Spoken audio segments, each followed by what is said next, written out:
지혜서를 우리가 살펴보면 지혜가 얼마나 중요한가, 또 우매한 게 얼마나 참 불행한 일인가 하는 것을 많이 봅니다. 미련하면 괜한 고생을 해요. 이 지혜란 뭡니까? 지혜는 뭐 여러 가지 얘기할 수 있지만 앞을 보는 눈이 있다는 거예요. 앞을 보는 눈, 멀리 보는 눈이 있어요. 살아보지 않았지만, 가보지 않았지만 미리 보는 거죠. 예. 다른 사람보다 좀 더 멀리 볼 수 있다면 그게 지혜입니다. 이 지혜가 없는 사람들이 특징이 뭐예요? 갇혀 있는 거예요. 그거밖에 못 보는 겁니다.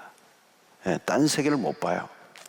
결국은 이 폐쇄적인 삶을 살아가는 사람들의 특징이 뭐냐면 이 내로 마인드, 내로 굉장히 좁아요. 이렇게 객관적이다, 또 통찰력이 있다, 이 말은 뭡니까? 멀리 보는 겁니다. 하나만 보는 게 아니고 여러 가지를 보고, 앞만 보는 게 아니고 뒤도 보고, 지금만 보는 게 아니고 그 다음에 일어날 일도 보고, 하나만 보는 게 아니라 종합적으로 보고. 이게 굉장히 좋죠. 그래서 이게 그냥 여러분 지혜를 갖는 게 쉬운 게 아니에요. 그러니까 역사를 봐야 되고, 그죠? 이 역사를 왜 공부합니까? 과거에 어떤 일이 일어나는 걸 자세히 보면서 지금도 그 과거와 연결되어 있다는 걸 보게 되죠. 그리고 지금도 미래와 어떻게 연결될 것인가, 이게 다 신간 속에서 우리가 평가하는 거잖아요, 그죠? 그게 지혜예요. 경험해보지 않았지만, 그죠? 남들이 보지 못한 걸 보는 거예요. 이게 통찰력이 있다, 성견자다, 이제 그런 말이 그런 거잖아요. 우리가 지금 이 경험서, 이렇게 뭐 욥기서도 그렇고, 뭐 시편, 잠언, 전도서 다 이제 욥기 지혜서잖아요. 먼저 살았던 삶에 그 얘기를 보면서 인생의 어떤 결론을 우리에게 보여주는 거죠. 굉장히 중요한 주제들을 가르쳐 주는 것. 이게 성경을 우리가 보면서 경험하는 축복입니다. 미련한 사람들의 특징이 뭐냐면 경험해 보기 전에는 잘 몰라요. 물론 경험하고도 모르죠. 모르는 경우도 많아요. 실패하고도 무엇이 잘못되었는지 모르는 사람들 많습니다, 여러분. 그냥 실패로 끝나는 거예요. 참 안타까운 거죠. 그게 진짜 미련한 것입니다. 실패해보고 나서야 알아차리는 거고, 또 미련한 겁니다. 실패해보고 난 다음에 아는 거. 왜 실패를 하죠? 그것이 실패할 것이라는 걸 미리 보지 못한 겁니다. 지혜로운 사람은 실패를 피해가는 탁월한 감각이 있어요. 실패를 하고야 그 실패가 눈에 보이는 것이 아니고 미리 그 실패할 수도 있는 것이 눈에 보이는 겁니다. 그게 지혜예요, 지혜. 가만히 생각해보면 우리의 삶 가운데 안타까운 것은 하지 않아도 될 고생을 괜히 하는 거예요. 제가 목회를 해보면서 이제 가르치는 입장에 있으니까 이제 그런 것들이 이제 많이 눈에 들어오는 거죠, 이제. 이제 지혜서를 보면서 우리는 그런 통찰력을 굉장히 많이 얻게 됩니다. 자, 오늘 14절, 15절, 16절 안 읽었는데 계속 강조하는 게 뭐냐면 지혜자나 우매자에 대한 얘기를 하는데, 결국은 나중에 무슨 얘기를 하느냐면 그 지혜자나 우매자나 결국은 일반이다, 이런 얘기를 해요. 지혜나 우매함이 지나고 나면 똑같아, 이런 얘기를 해요. 그게 15절의 말씀입니다. 15절.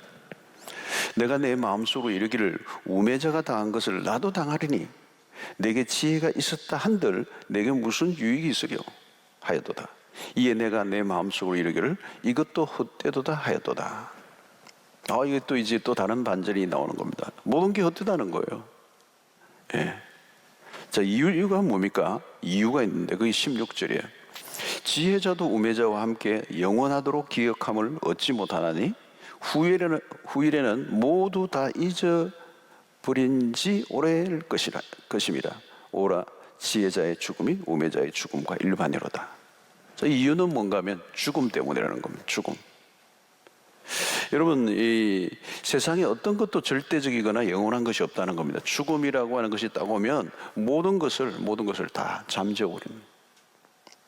자, 오늘 여기서 이제 이 2장에서 물론 이 전도서 전체가 죽음을 얘기합니다. 죽음에 대한 얘기를 해요. 허무함이 이 전도서의 굉장히 중요한 메인 주제잖아요. 그런데 그 허무함 안에 그 허무를 얘기할 수 있는 것은 결국은 죽음 때문이라는 거죠.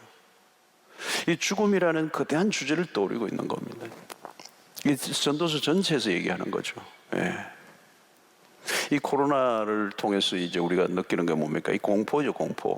그죠? 무의 공포에 떨고 있죠? 매일 우리는 뭐 확진자 얘기 나오지만 우리 눈이 가는 건 뭐냐면 사망자예요, 사망자.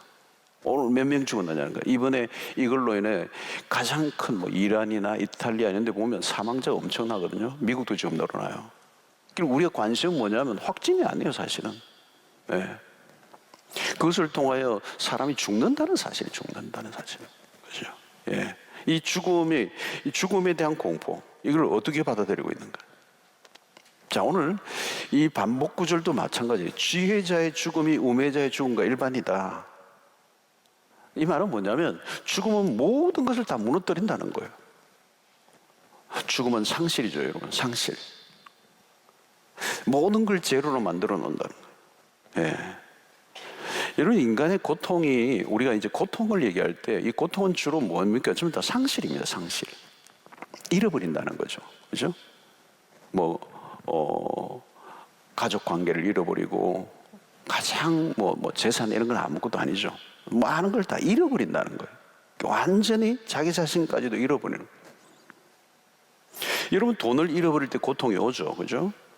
돈이 굉장히 많은 사람들은 그 사기를 한번 당하면 죽으려고 그래요. 고통이 오는 겁니다. 고통. 친구를 잃어버려도 고통이 오죠, 여러분. 또 때로는 건강을 잃어버릴 때 고통이 오는 것입니다. 그러나 그것은 가장 작은 일부예요, 여러분. 우리의 삶에 많은 것들을 잃어버리는 게 있지만 죽음은 모르는 거예요, 여러분. 모든 걸 다 잃어버리는 것입니다. 제로 상태로 만들어버린다는 거죠. 그래서 오늘 전도서에서 강조하는 것은 것입니다. 죽음에 대한, 지혜자는 오늘 우리에게 뭘 각인시키려고 하는가 하면 죽음에 대한 깊은 인식을 각인시키고 있습니다. 자, 그러면 지혜로운 자의 삶은 어떤 것이냐? 죽음을 염두에 두고 살라는 것입니다. 대개는 죽음에 대해서 생각을 하지 않아요. 죽음을 생각하지 않아요. 오늘 지금 여러분, 우리가 이 코로나 사태가 오니까 온 세상이 지금 결국은 하나예요, 여러분. 죽음에 대한 것이에요. 두려움이에요. 평소에는 이 죽음을 우리가 보긴 하죠. 장례식에 가서도 죽음을 보기도 하지만 장례식 자주 갑니까? 그리고 장례식 갔더라도 장례식 갔을 때는 보통 그 임정의 자리에서 직접 경험하기보다는 멀쩡한지 있다가 예식 그 장례식 참여하고 집 오는 거예요. 그리고 중국집 가고 또 밥 먹고 그런다고 잊어버린다. 죽음은 나와 거리가 먼 걸로 생각해요. 예, 내가 죽는다라고 하는 것을 깊이 인식하고 살아가지 않는다는 거예요. 자, 우리가 메멘토 모리라는 말을 우리가 잘 하죠. 메멘토 모리 뭡니까, 여러분? 죽음을 기억하라. 그죠? 근데 이 로마인들이 이 화려한 파티를 열 때 독특한 문화를 가지고 있었다는 거예요. 노예가 이 파티가 벌어지는 동안에 노예가 은쟁반에 받쳐들고 해골을 받쳐들고 파티 사이에 왔다 갔다 하는 거예요. 왜요? 죽음을 기억하라는 거예요. 메멘토 모리 그런 거예요. 한참 파티가 막 흥겹게 일어나는 그 파티의 한가운데서 이 노예가 은쟁반에 해골을 들고 왔다 갔다 하면서 메멘토 모리 한다는 거예요. 뜬금없이 파티를 즐기고 있는데 무슨 죽음을 기억하라고 하는 건가? 근데 여러분, 이 해골을 들고 오고 가게 한 것의 진짜 이유는 딴 데 있다는 거예요. 그게 뭐냐면 술 맛을 돋구기 위해서라는 거예요. 이해가 잘 안 되죠. 술을 안 드셔보셔가지고. 여러분, 정말 죽음을 떠올리면 오히려 현재의 시간이 더 진하게 다가와서 달콤해진다는 거예요. 죽음이 오기 전에 지금 실컷 죽도록 즐겨보라는 거예요. 아이러니한 풍경이죠. 아이러니한 풍경. 이게 뭐냐면 세상 사람들이 가지는 미련함입니다. 이 죽음이라고 하는 것에서 진지하게 그 죽음에 접근하는 게 아니라 죽음을 희화화하는 거죠. 해화화하는 거죠. 네. 그래서 사실은 해골을 쟁반에 받쳐들고 다녀야 하는 것으로 죽음을 굉장히 웃기게 만드는 거죠. 무시해버리는 거죠. 아무것도 아니라고 하는 거예요. 냉소적인 태도를 보이게 하는 거예요. 근데 여러분, 사실 그럴까요? 그 내면의 깊은 곳에는 뭘까요? 죽음의 공포가 있는 거예요. 이 죽음을 부정하려고 하는 강한 제스처인데 사실은 그 내면 속에는 뭐가 있어요? 죽음에 대한 두려움이. 죽음의 두려움을 이겨보려고 하는 인간의 발버둥이에요. 인간은 의식적으로 죽음은 나와 상관없는 것으로 치부하려고 하는 것입니다. 그렇죠? 그런데 여러분, 인간은 죽음을 비껴날 수가 없어요. 죽음 앞에 직면해야 합니다. 죽음 앞에서 우리는 진지해지죠. 우리는 죽음에 대한 과도한 공포심도 경계하지만 죽음을 가볍게 여기는 부정하는 태도도 경계해야 돼요. 암이나 죽음으로 투병을 한 분들을 이렇게 만나고 나면요, 이게 뭐 예수 안 믿는 사람도 그렇더라고요. 제가 보니까 일반적으로 그 암이나 어떤 죽음의 그 어떤 위기를 통과하고 난 다음에 굉장히 사람이 이전과는 달라요. 그 방송에도 내가 얼마 전에 그런 분을 봤었잖아요. 암을 굉장히 죽음의 고비를 통과한 분인데 이전 얼굴이 아니더라니까요. 제가 보니까 경박성이 많이 빠졌어요. 삶의 경박함이 그 뭔가 촐랑대는 그런 게 없어졌어요. 가벼움이 없어졌어요. 이게 죽음의 문턱을 한번 지나가 본 거죠. 여러분, 죽음 직전에 있는 분들은요, 거의 철이 들어요. 많이 봤어요. 그전에는 덜렁거림이 있어요. 덜렁거림, 가벼움이 있어요. 말도 경박하고요. 난처하는 게 있고요. 여러분들 아무리 잘난 맛, 자기 잘난 맛에 살았어도요, 죽음 앞에서는 겸손해져요. 말을 함부로 하지 않아요.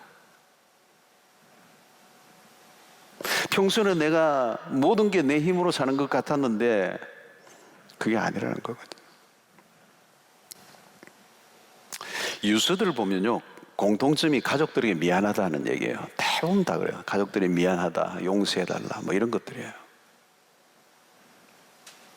왜 그런 말을 써놓았을까요? 평소에는 그렇게 느끼지 않고 살았다는 얘기예요. 죽음 앞에서 보니까 미안한 거예요. 보통 때는 막 박박 우기고 막 상대를 박살내고 막 잔인하게 살았는데, 우리는 누가 죽어도요, 나와 거리가 먼 것처럼 여깁니다. 젊은이들이 만용을 부리는 이유는 뭘까요? 나와 죽음이 거리가 멀다고 생각하기 때문이에요. 뭐 힘이 있죠, 여러분. 젊을 때는 힘이 있잖아요, 여러분. 뭐 밤을 새워도 끝도 없고 가뿐하죠. 뭐 몇 끼 굶어도 팔팔 나르잖아요, 그죠? 예. 나이가 들어가면 이게 이 금식도 쉽지가 않아요. 어려워요. 그죠? 젊을 때는 막 그냥 막 다 하잖아요.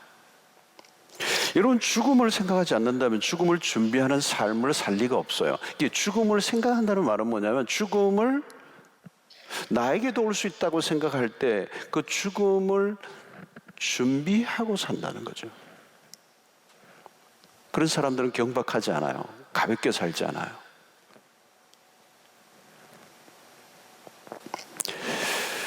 여러분, 나이가 들어가면서 상황이 조금씩 달라지는 게 있잖아요. 여러분, 모든 것 다 그런 건 아니지. 모든 사람들이 다른 건 아니에요. 나 죽을 때까지 안 되는 사람도 있어. 그러나 어쩔 수 없이 죽음을 생각해요. 무엇이든지 다 소화해냈는데 어느 날부터 소화가 잘 안 된다. 그죠? 뭔가 이렇게 잘 걸려요. 그죠? 내 마음대로 안 되는 거예요. 그죠? 육체가 내 마음대로 안 되는 거예요. 운동도 보면 젊은 날에 막 운동하는 것들이 있지만 나이 들면 함부로 하면 코피 터지고요. 그 다음 날 들어놓고 죽는 겁니다. 그러니까 40만 넘어도 만용은 현격하게 줄어들죠. 객기를 부리는 게 점점 사라진다는 거예요. 네. 번뜩이는 이성의 작용도 서서히 무뎌지고요. 좀 까다롭게 굴던 사람도 조금씩 둥글둥글해지더라고요. 비판적인 사고보다 조금씩 긍정적으로 변해가고, 자신이 살아보니까 말대로 안 되는 거거든요. 그 자기 안에 모순을 스스로 발견하니까 막 비판하고 막 판단하던 것들이 슬슬 겁이 나는 거죠. 나중에는 내가 그 칼에 맞을 것 같아. 세월이 흐를수록 자신의 무능과 실패를 인정하기 시작합니다. 사람이 점점 관용적이게 되죠.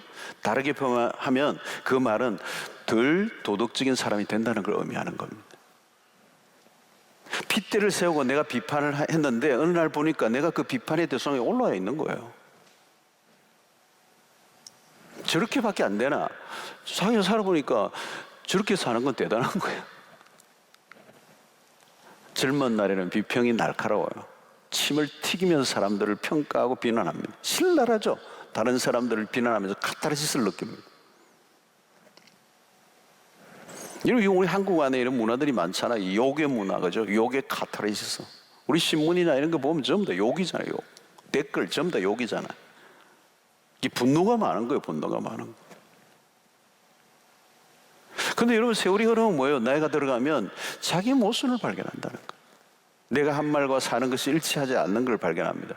남들을 향해 욕을 했는데 그 모습이 나에게 있는 거예요. 난 괜찮은 사람인 줄 알았는데 아니에요. 자, 오늘 여러분, 이 죽음이 오늘 우리의 삶에 이런 태도를 바꿔놓는다는 거죠. 자, 여러분, 죽음이라는 것은 어떤 것입니까? 모든 사람에게 다 찾아오는 거라는 거예요. 히브리서 9장 27절의 얘기처럼 한 번 죽는 것은 사람에게 정하신 것이고 그 후에는 심판이 있으리니, 죽음은 사람에게 정해져 있는 겁니다. 죽음 앞에서는 모두가 동일한 것입니다. 세상에서는 차별이 있는지 없는지 모르지만 죽음은 차별이 없어. 성공한 사람도 죽고 실패한 사람도 죽고, 죽음은 쌓아놓은 모든 것을 다 뺏어갑니다. 결국 죽음은 모든 걸 다 공평하게 만들어버린다는 거죠. 지혜자나 우매자나 다 공평하게 만들어버린다. 그리고 지혜자나 우매자나 세월이 지나면 아무도 기억하지 않는다는 거예요. 16절을 다시 보면 지혜자도 우매자와 함께 영원하도록 기억함을 얻지 못한다. 후일에는 모두 다 잊어버린 지 오래될 것이다. 오호라 지혜자의 죽음이 우매자의 죽음과 일반이로다. 여러분, 세월이 지나면 다 잊혀진다는 거예요. 유명 스타들이 인기가 한순간이잖아요, 여러분. 가끔 이 비행기를 타고 오다 보면 공항에서 목격하는 게 있어요. 막 출국장에 막 카메라들 비추고 확 했는데 내가 왔다고 이러나. 근데 가보면 누가 오는 거죠. 예. 뭐 야단이지만 그렇게 흥분할 거 없어요, 여러분. 그죠? 대중의 기억력은 짧습니다. 한 세대를 넘지 못한다는 거예요. 문제는 무엇입니까? 우리를 기억해주고 있어야 할 사람들이 죽어버리는 거예요. 그죠? 그런데 사람들은 무엇인가를 남기려고 애를 씁니다. 이름을 남기려고 애를 씁니다. 그죠? 지난번에 우리 목회자들 데리고 같이 어디 LA 쪽에 갔는데 어디를 지나다가 버스를 가이드하는 분이 괜히 대가지고, 우리 난 관심이 없는데 하여튼 한국의 유명한 할리우드 쪽에 그 도로에 한국에 하여튼 유명한 배우 이게 뭐가 있다고, 동판이 있다고 확인하자 그러는 거. 난 관심이 없어요. 관심이 없는데 자꾸 그를 데려가더라고. 근데 나중에 나는 가만히 이제 길거리 서 있었는데 우리 팀들이 갔다 오더니 못 찾았다 그러더라고. 그게 찾아나 안 찾아나 똑같은 거잖아요. 사람들이 업적을 쌓고 무엇인가 역사에 남을 만한 것을 만들려고 애를 씁니다. 그죠? 왕들이 그러잖아요. 왕들이 그런 일들 하잖아요. 대단한 걸 만드는 거죠. 만리장성이든지 다 그런 거잖아요. 피라미신이 다 그런 거잖아요. 근데 여러분, 오늘 이 전도서는 죽음은 우리의 모든 걸 다 지워버린다는 거예요. 지워버린다.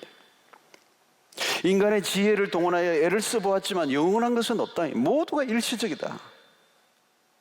그래서 이 전도자는 우리에게 뭘 얘기하는, 지혜마저도 결국은 좌절과 허물을 느끼게 한다는 거예요. 저는 오늘 우리 한국도 그런 것들을 많이 느껴요. 참 가난이 지긋지긋했고 이 가난을 벗어버리기 위해서 애를 쓰고 열심히 달려오고 정말 애를 썼는데 오늘 우리가 치솟고 있는 이런 이혼율, 자살률, 낮아진 행복 지수, 그런 지금 여러분이 산업 전선에서 밀려나가 있는 이런 세대들을 보면 그죠? 안타깝죠, 여러분. 내가 지금까지 수고에 땀을 흘리는 것들이 과연 무엇의 의미가 있었는가? 죽음은 모든 걸 무의미하게 만들어버린다. 다음으로 솔로몬은 죽음 이유를 이렇게 생각하고 있는 것이죠. 내가 수고하고 지혜를 동원하여 무엇을 이루었다 할지라도 그 다음이 어떻게 될 것인가를 묻고 있는 겁니다. 그게 18절부터 23절까지 내용인데 18절을 먼저 보면 내가 해 아래서 내가 한 모든 수고를 미워하였노니 이는 내 뒤를 이을 이에게 남겨주게 됨이라. 19절 그 사람이 지혜자일지 우매자일지 누가 알려마는 내가 해 아래서 내 지혜를 다하여 수고한 모든 결과를 그가 다 관리하리니 이것도 헛되도다. 21절에 보면 어떤 사람은 그 지혜와 지식과 재주를 다하여 수고하였어도 그가 얻은 것을 수고하지 아니한 자에게 그의 몫으로 넘겨주리니 이것도 헛된 것이며 큰 악이로다. 결국은 다 다른 사람에 넘어간다는 거예요. 받을 만한 가치가 없는 사람에게 그게 남겨지게 될 것이다, 이런 얘기를 합니다. 그래서 사실 솔로몬의 생각을 했잖아요. 그의 아들 르호보암에게 넘겨졌지만 그 나라가 엉망으로 되고 말았잖아요. 그 다윗의 그 번성, 그리고 솔로몬이 누렸던 그 영광, 근데 그 아들들이 가면 어때요? 딱 제로가 되어버렸어. 이스라엘의 역사가 점점 소멸해지잖아요. 솔로몬의 영광이 그리 오래 가지 않았다는 거예요. 나는 죽도록 고생하여 이뤄놓았는데 정작 그것이 다른 사람에게 넘겨진다는 사실을 말하고 있는 거죠. 그렇습니다, 여러분. 정작 좋은 것은 수고한 사람이 누린 게 아니라 전혀 다른 사람이 누리게 되어 있다는 겁니다. 문제는 어리석은 자들이 그 자리를 잇는 게 문제예요. 피와 땀으로 앞 세대가 이뤄놓은 것을 그 한순간에 무너뜨리는 건 일도 아니라는 거예요. 위대한 정신은 사라지고 파리떼들이 날라들어서 모든 것을 부패시켜버려요. 우리가 이러면 이 일반 재벌가도 그런 거 보잖아요, 여러분. 그 3대들 보십시오, 여러분. 2대까지는 괜찮아요, 여러분. 그 아버지의 유업을 잘 이어받아 가는데 3대로 내려가면 전부 다 마약하고 이상한 짓 하잖아요. 대대로 이어가고 싶지만 그건 희망사항이라는 거죠. 희생을 얻지 않은 부는 자연히 타락으로 가게 되고 돈을 낭비하게 되고 결국은 그 앞선 모든 것들은 앞선 세대의 수고와 땀이 다 헛되게 된다. 그래서 오늘 솔로몬은 지혜가 우매함과 나중에는 일반이 된다는 이유를 말씀하고 있는 겁니다. 지혜를 통해 얻은 비싼 대가와 수고를 죽음으로 인해 어리석은 자에게 넘어질 것을 생각할 때 이 지혜에 대한 안타까움을 지금 얘기하는 겁니다. 자, 23절을 보면 일평생에 근심하며 수고하는 것이 슬픔뿐이라 그의 마음이 밤에도 쉬지 못하나니 이것도 헛되도다. 가만히 생각해 보면 내가 애를 쓰고 밤잠 못 자고 밥을 친 것이 무슨 의미가 있는가? 그런 생각을 하면 열정이 사라져버리죠. 의욕이 생기지 않는 거. 그래서 20절 보면 이러므로 내가 해 아래에서 한 모든 수고에 대하여 내가 내 마음에 실망하였도다. 여러분, 우리가 잘 사는 것도 좋은데 더 중요한 것은 다음의 문제를 생각해야 한다는 거죠. 이것을 누구에게 넘겨줄 것인가 준비해야 된다, 고민해야 된다. 지혜로 이룬 것들이 잊어져 버리고 일평생 수고하여 얻은 것들이 부적당한 사람에게 넘겨져 한순간에 무너져 버리는. 그래서 과연 내 삶에 의미 있는 것은 도대체 무엇인가? 이 얘기를 지금 하고 있는 거예요. 자, 그러면서 솔로몬은 결론적으로 24절에 이런 얘기합니다. 사람이 먹고 마시며 수고하는 것보다 그의 마음을 더 기쁘게 하는 것은 없나니 내가 이것도 본즉 하나님의 손에서 나오는 것이로다. 자, 이게 중요한 것은 누리게 하는 거예요. 누리게 하는 거. 자, 핵심은 가진다고 되는 것이 아니라 그것을 누릴 수 있어야 돼요. 우리가 노력하여 가질 수는 있습니다. 그러나 그것을 누리는 것은 다른 영역이에요. 많은 사람들이 자신의 삶에 쟁취하려고 애를 씁니다. 쌓아가려고 몸부림을 치죠. 막 코피 터지면서 새벽부터 밤까지 얼마나 열심히 일어납니까? 근데 나중에 어느 순간 한순간에 그 죽음이 찾아와서 모든 것을 제로로 만들어버려요. 오늘 26절에 보니까 하나님은 그가 기뻐하는 자에게는 지혜와 지식과 희락을 주시나 죄인에게는 노고를 주시고 그가 모아 쌓게 하사 하나님을 기뻐하게 하는 자에게 그가 주게 하시지만 이것도 헛되어 바람을 잡는 것이거든. 우리 한국 사회를 보면 이 부분이 굉장히 문제가 많아요. 치열하게 사는 것까지는 해왔는데 그 다음에 어떻게 될 줄은 모르는 거예요. 이 모드가 바뀌어야 되는데 이 모드가 안 바뀌어지는 거예요. 오르기 위해서 악을 쓰면서 왔는데 모든 걸 다 쏟고 왔는데 그 다음에 모두가 안 바뀌어요. 그 긴장감과 그 모든 그 불안을 내려놓지 못하는 거예요. 계속 쫓기는 삶을 사는 것입니다. 여러분, 삶을 누리는 것은 우리의 노력으로 이루어지는 것이 아니라 하나님으로부터 오는 것입니다. 내가 무엇인가 업적을 쌓고 부를 쌓고 권력을 쌓으려고 할수록 헛됨을 느낄 뿐입니다. 이 쓸데없는 과욕은 금물이라는 거죠. 힘물을 빼야 되는데 힘이 안 빠지는 거예요.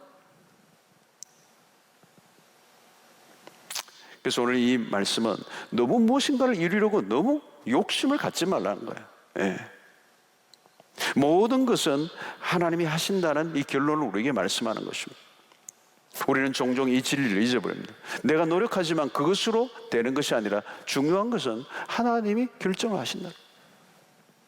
아무리 내가 다 해놓아도 여러분 몸이 덜컹 아파버리면 모든 게 숲으로 돌아가요.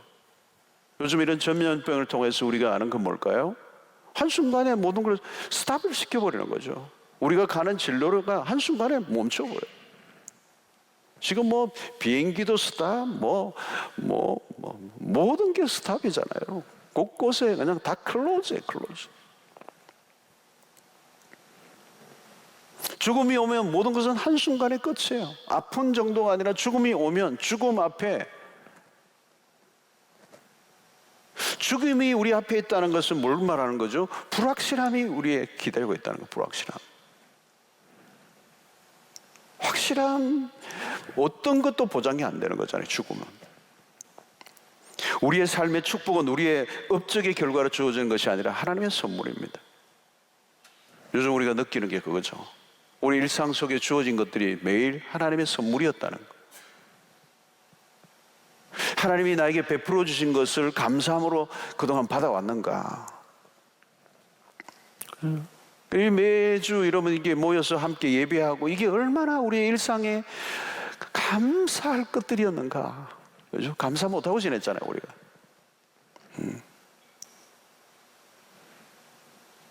어떤 분은 요즘도 오니까 새벽기도를 또 이제 뭐 이 크루즈 하니까 못 오시니까 어떤 분은요, 이 새벽에도 저 주차장에 불을 켜놓은 차가 있어요.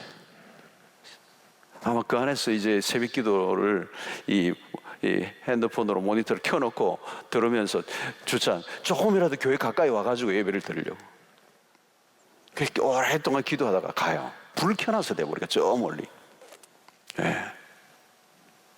이게 평소에 우리가 모르던 거예요, 여러분죠? 여기 앉아서 예배 드리는 게 뭐 너무도 당연한 것이고 그게 모두에게 주어진 일상이었는데 그게 안 될 수도 있다는 사실을.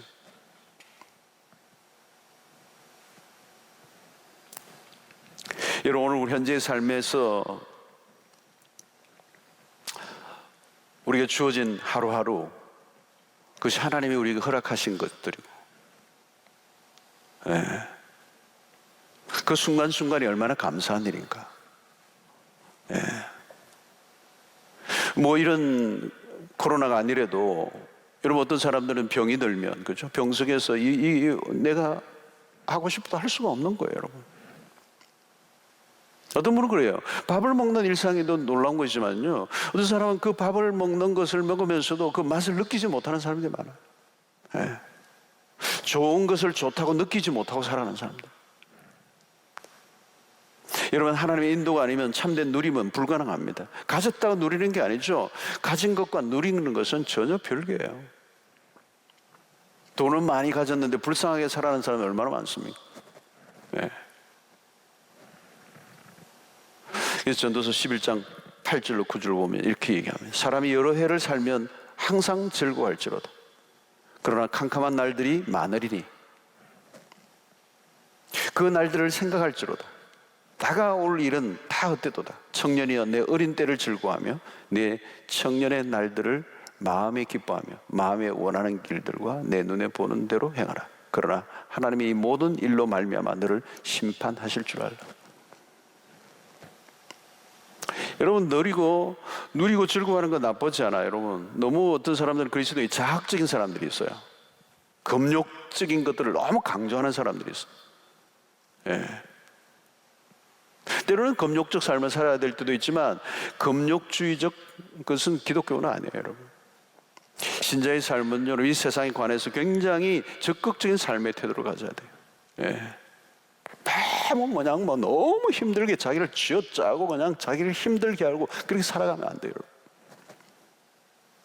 여러분, 주님의 공생을 보면요, 생각보다 우리 주님은 음식 드시는 걸 좋아하셨어요. 오늘 제가 우리 교육자들 금식했는데 제가 이 얘기하면 안 될 것 같기도 한데, 음식을 예수님이 즐겨주셨어요, 여러분. 그래서 먹기를 탐한다라는 것을 오해를 받을 정도로 그랬잖아요, 여러분. 예. 여러분, 오늘 이 음식을 즐긴다는 것은 중요한 의미가 있어요. 하나님을 모르는 사람들이 즐기는 것과 다른 점이 있어요, 여러분. 세상의 사람들은 죽고 나면 즐길 수 없으니 실컷 먹자, 즐기자, 이거죠. 그게 여러분 세상 속의 쾌락주의잖아요. 그러나 그리스도는 달라요, 여러분. 지금 즐겁게 살고 삶을 누리는 것은 장래에 누리게 되는 것에 대한 에피타이저예요. 진정으로 천국을 경험하는 천국의 예비 삶을. 그래서 예수님의 첫 번째 기적이 여러분 이 잔치집에서 벌이셨다는 것은 의미가 있는 거예요.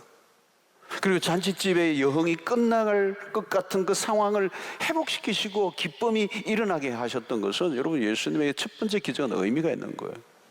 누가복음 15장에 이 잔치에 참여하지 못한 사람은 뭐예요? 율법주의자예요, 율법주의자. 예. 큰 아들이 율법주의자예요. 종교적인 사람이에요. 굉장히 어떤 계율을 지키기는 일지를 모르지만 잔치에는 참여할 줄 모르는 사람, 춤을 출 줄 모르는 사람, 기쁨을 누릴 줄 모르는 사람, 오늘 주어진 삶에 대해서 매우 네거티브하고 부정적인 사람. 지금 임한 하나님의 나라를 누릴 줄 아는 사람이 장래에 다가올 하나님의 나라를 기대할 수 있다는 거예요. 예. 그래서 여러분 요즘 이단들 얘기도 많이 하잖아요, 여러분. 그 종말론, 이 언제나 여러분 극단적인 거는 위험한 겁니다, 여러분. 이 극단적 종말론자들이거든요. 그러니까 결국은 그냥 거기에만 다 14만 4천이 모든 게가 거기에만 다 초점을 맞춰놓고 일상과 외부와 세상과 단절이 된 삶을 사는 거예요. 그게 좁은 세상에 갇혀 사는 겁니다. 지금 하나님의 나라를 전혀 자기들은 모르는 거예요. 그래서 오늘 우리는 우리의 주어진 삶에 대한 이 짧은 삶에 주어진 그 날들에 누리라고 하는 표현들을 쓰고 있는 것이죠. 자, 그런데 이 전도서에서 이제 가장 이 결론적인 얘기는 전도서 12장 1절로 넘어가야 돼요. 너는 청년의 때 너의 창조주를 기억하라. 곧 공고한 날이 이르기 전 나는 아무 낙이 없다고 할 해들이 가깝기 전에. 자, 여기 보면 창조주를 기억하라. 우리 많이 들었던 얘기예요. 자, 근데 언제요? 청년의 때예요, 청년의 때. 그러니까 여러분 이 전도서는요 나이 들어서 읽는 책이 아니고 젊은 날에 읽어야 될 책이라. 죽음은, 이 말은 뭐냐면 죽음을 나이가 많이 들어가지고 죽음이 다가왔을 때 죽음을 기억하라는 얘기예요. 죽음을 생각하는 삶이 아니고 젊은 날에 죽음을 생각하고 살아라는 거예요. 지금 그 얘기가 있는 거예요. 젊은 날에는 죽음이 나와 상관없다고 생각하잖아요. 그러니까 막 살잖아요. 그러니까 허비하고 낭비하고 가볍고 무의미한 일들을 위해서 막 자기 인생을 막 쏟아버린다는 거죠. 죽음은 언제 생각해야 되느냐면 젊은 날 생각해야 돼요. 그리고 여러분, 존재론적인 완전 변화를 경험한 사람들의 특징은 뭐냐면 그 죽음의 문제를 일찍이 발견한 거예요.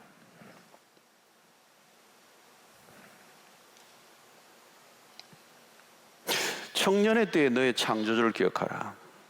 이 죽음에 대한 얘기를 하면서 지금 전도수 기자가 결론적인 얘기를 하는 거예요. 지금 창조주를 기억하라는 거예요. 청년의 때에 늦으면 소용이 없다는 거예요. 제가 목회를 하면서 날마다 느끼는 거예요. 다 살아놓고 늦게 깨달으면 뭐해요? 그죠? 죽음이 올 줄을 생각하지 않고 산다는 거예요. 자기는 안 죽는다고 생각하는 거예요. 여러분, 죽음이라는 게 여러분 언제 온지 알지 못하잖아요, 지금. 그죠? 나이만 들면 여러분 죽습니까? 아닙니다, 여러분. 젊은 날에도 죽습니다. 수도 없이 죽습니다. 코로나로 뭐 죽는 사람만 있습니까, 여러분? 별별 일로 젊은 날 뭐 스포츠카 타고 가다가 죽기도 하고, 뭐 마약 하다가 죽기도 하고.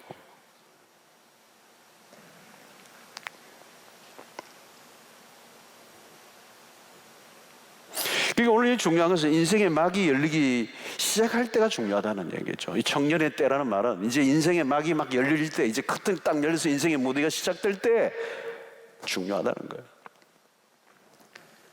그러니까 가장 잘 사는 비결은 뭐냐? 창조주를 기억하고 사는 사람입니다.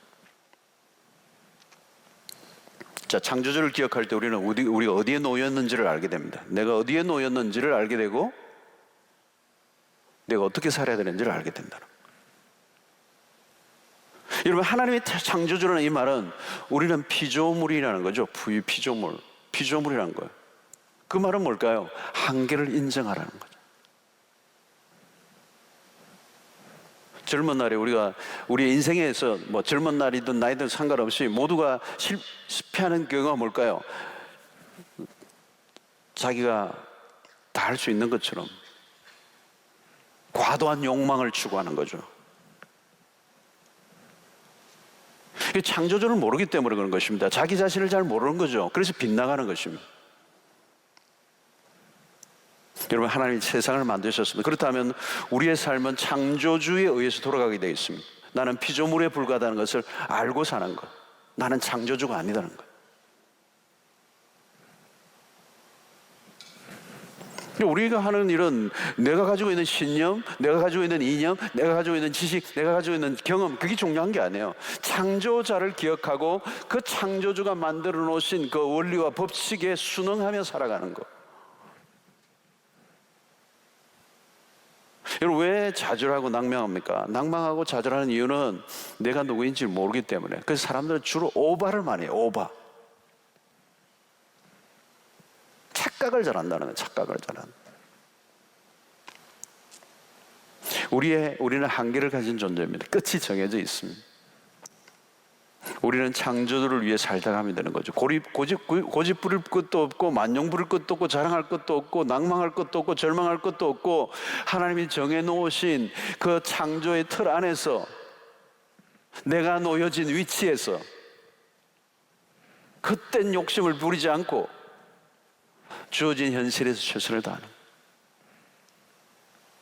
이런 공허하고 절망해야 하는 이유는 창조주를 벗어나 살 때 벌어지는 것입니다. 창조주를 기억하라. 우리는 그리스도 안에서 새로운 피조물이 되었어. 우리는 소멸되고 파멸되어 가는 것이 아니라 그리스도 안에 새로운 생명을 가진 자로 이제 살게 된다는 거죠. 놀라운 것이죠. 우리의 창조주. 그래서 고린도후서 5장 17절에 하면 우리는 새로운 피조물이 되었어요. 이제는 우리 안에 하나님의 새로운 생명이 우리 안에 들어있어요. 여러분, 세상 안에 들어가면 사망의 냄새가 풀풀 풍기잖아요. 죽음의 공포가 난무하는 세상이잖아요. 요즘처럼 여러분 죽음의 공포가 난무하는 세상이 어디 있어요? 정말 두려워 떨잖아요, 여러분. 벌벌벌벌 떨잖아요, 여러분. 벌벌벌 떨잖아요. 우리는 달라요, 여러분. 우리는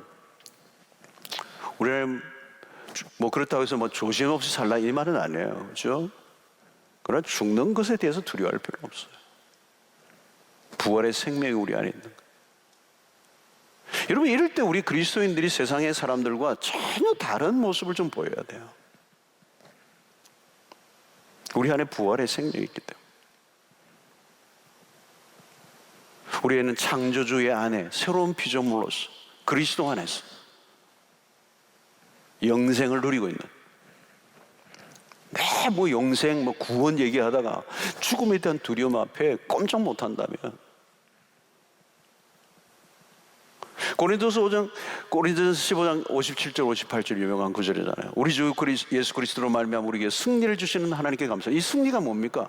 죽음에 대한 승리예요.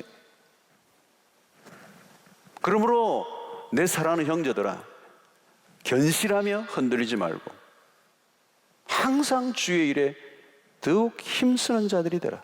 이는 너희 수고가 주 안에서 헛되지 않은 줄 알미라. 여러분, 바울은 부활의 신앙으로 똘똘 뭉쳐 있어요. 사망의 권세를 이긴 자의 선포예요. 우리 이미 그 문제를 넘어선 사람들이에요. 우리의 태도는 무엇입니까? 그렇기 때문에 흔들리지 않는 거, 흔들리지 않는 거. 여러분, 세상의 특징이 하나 있는데 그건 뭔지 아십니까? 흔들리는 거예요. unstable.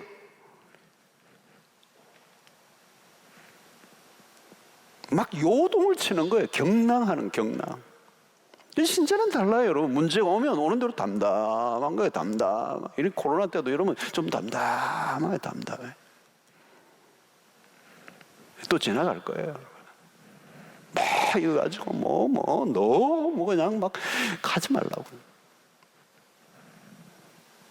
흔들리지 말라는 거예요. 죽음의 문제가 닥치면 경랑이 일어나요. 온 세상이 all stop이에요. 예, 요즘 팬데믹이라고 그러잖아요. 온 세계가 난리예요. 우리가 세상에서 목격하는 모습입니다. 이런 일이 앞으로도 여러분 일어날 가능성이 높아요. 앞으로도 많이 일어날 거예요.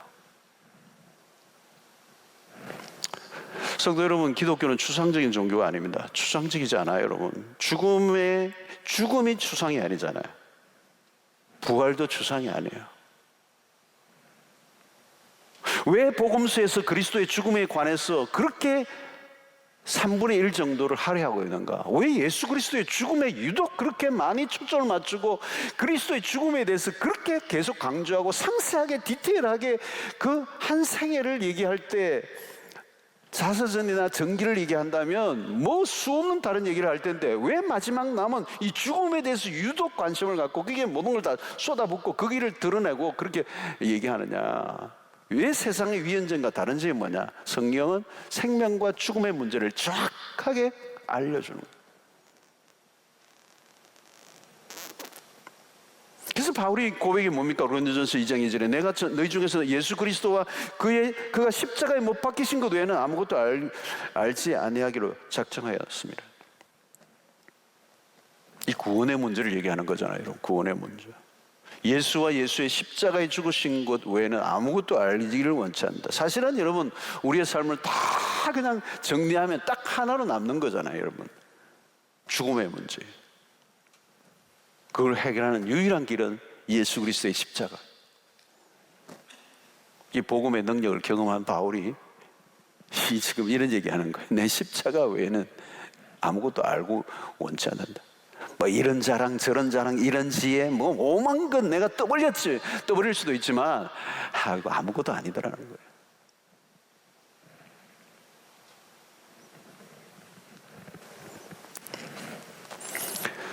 성도 여러분, 세상은 기본적으로 어둡습니다. 죽음이 도사리고 있기 때문에 그래요.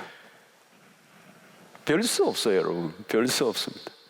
죽음이 딱 틀고 있기 때문에 세상은 어두워요.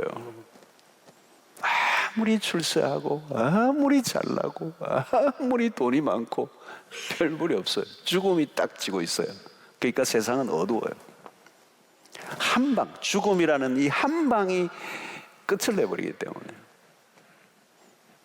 여러분, 우리가 복음을 가진 자가 가지는 이 영광스러움이라는 게 바로 여기 있어요. 나는 죽어도 살겠고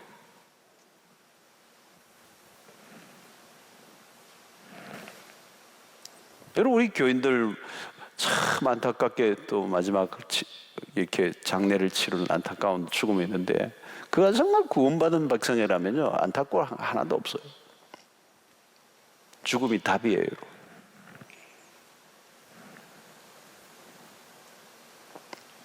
그냥 벌벌 떠는 거예요. 이 세상은 벌벌 떠는 거예요. 꼼짝 못하는 겁니다. 우리는 달라요. 복음의 이 꽃을, 이 죽음의 얘기가 있을 때 복음의 꽃을, 생명의 이야기를 하는 거예요. 죽어도 산다는 이 믿음으로 대응하는 거, 대응하는 거. 그래서 이번에 우한에서도 그 죽음의 도시인데도 매일 뭐 노란 옷인가 입고 신자들이 그 봉사를 하는 장면이 미아가 일화가 소개됐잖아요. 매일 그 동일한 자리에 노란 옷을 입고 나와서 막 사람들을 섬기고 하는 사람들이 유일하게 그리스도입니다. 모두가 공포로 떨 때, 모두가 죽음의 여기에 사로잡혀 있을 때, 이게 이 바이러스가 어디로부터 왔는가 판단하고 책임 떼지기 이전에 그리스도에는 죽음을 두려워하지 않고 그 죽음의 공포 현장에서 섬기는 일들 하는 거예요. 저기 이번 우한에서 그 얘기가 있어. 야, 저게 기독교지. 죽음을 통과한 사람만이 가능한 거예요. 죽음의 지배하에 있는 사람은 오늘 온 세상의 모습이 그거기 때문이에요. 죽음을 이긴 유일한 백성들은 그리스도인밖에 없기 때문에. 오늘 신자는 여러분 이런 때 있으면 우리가 뭘 도와야 되는가, 뭘 섬겨야 되는가, 이 세상에 우리가 할 일이 뭔가를 찾아내야 돼요. 그냥 막 죽을까 봐 숨어 들어갈지 말고. 이번에 대구에 경북 이 어리니까 막 많은 의료인들이 막 어떤 분들은 막 은퇴하신 분인데도 간호사인데 그냥 막 자녀들이 다 말리는데도 그냥 간다 그래가지고 막 가고, 와 멋있는 거잖아요. 그거죠. 그런 거죠. 죽어도 산다는 믿음이 도대체 어디 갔느냐는 거죠. 여러분, 우리 안에는 이미 새로운 생명이 주어졌어요, 여러분. 우리는 영생 안에 들어와 있어요, 여러분. 우리는 죽어도 살아요. 죽음의 두려움이 아니라 하나님의 승리자의 모습. 그게 여러분 사도행전에서 우리가 목격하는 거 아닙니까? 부활의 신앙이라는 게 얼마나 강력한 것인지. 그래서 그들은 부활의 증인이라고 그랬죠. 부활의 증인. 복음의 핵심은 부활이잖아요. 그래서 바울은 이제 고린도전서 15장에 마지막에죠. 우리는 항상 주의 일에 힘쓰는 자가 되자. 우리의 관심은 이미 통과했기 때문에 죽음의 문제. 우리의 관심은 딱 하나. 항상 주의 일에 힘쓰는 자. 첫 번째 부정적인 것은 흔들리지 말고, 두 번째 주의 일에 힘쓰는 자가 되라.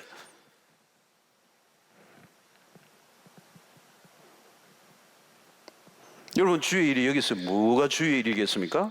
죽음으로, 죽음의 공포에 가득한 세상 가운데 생명의 복음, 부활의 복음을 외치는 일. 여러분, 우리가 지금 그걸 해야 돼요.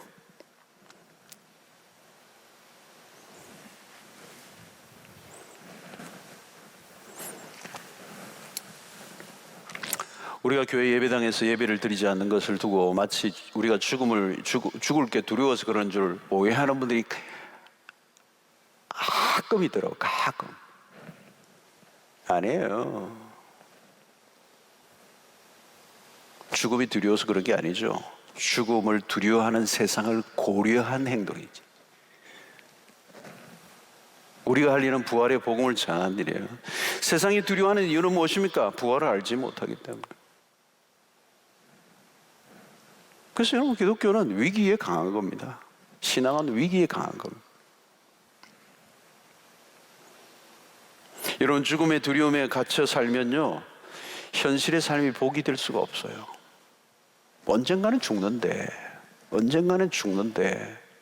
그 죽음의 문제를 통과하지 않고 죽음의 문제가 해결되지 않은 사람은 그 죽음의 두려움이 현실의 삶을 얼어붙게 만들어요. 언제든지 죽음의 공포가 덮칠 수 있어요, 그 사람을. 코로나가 아니라도 여러분, 수 없는 죽음의 위기는 우리에게 닥치는 거예요. 그죠? 암으로 죽는 사람도 얼마나 많습니까? 사고로 죽는 사람이 얼마나 많습니까?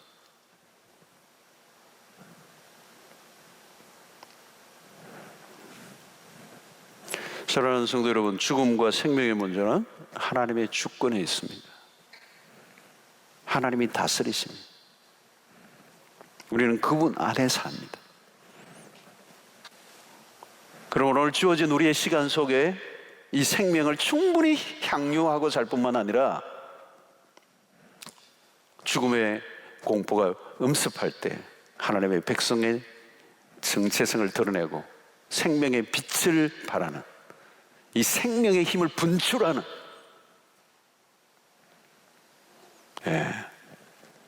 그래서 예수의 생명 안에서 살아가는 것이 무엇인지를 보여주는 것이죠. 그게 복음적 삶이에요.